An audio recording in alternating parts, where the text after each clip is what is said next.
Uyğunluğu müəyyən edin. 2018-ci ilin mayında əks həmlə əməliyyatı, qisas əməliyyatı, lokal antiterror əməliyyatı. Uyğunlaşdırmağa başlayaq. Lələtəpə yüksəkliyi düşməndən təmizləndi. Bu, heç birinə uyğun gəlməyəcək. Çünki aprel döyüşlərinə aiddir. Qırqqız və Sarıbaba yüksəklikləri nəzarətə götürüldü. Bu, 2022-ci ilin avqustunda olan qisas əməliyyatına aiddir. 2-yə B-ni yazırıq.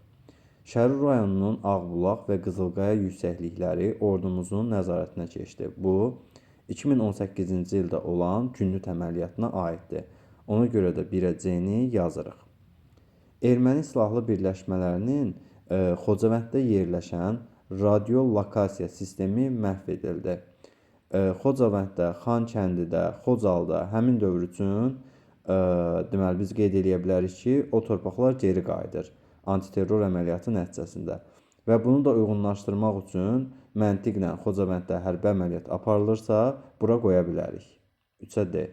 Xocavəndin Hadrut qəsəbəsinin azad edilməsi isə bunlardan heç birinə aid deyildir. Çünki Hadrut qəsəbəsi 44 günlük müharibənin gedişində azad olunmuşdur.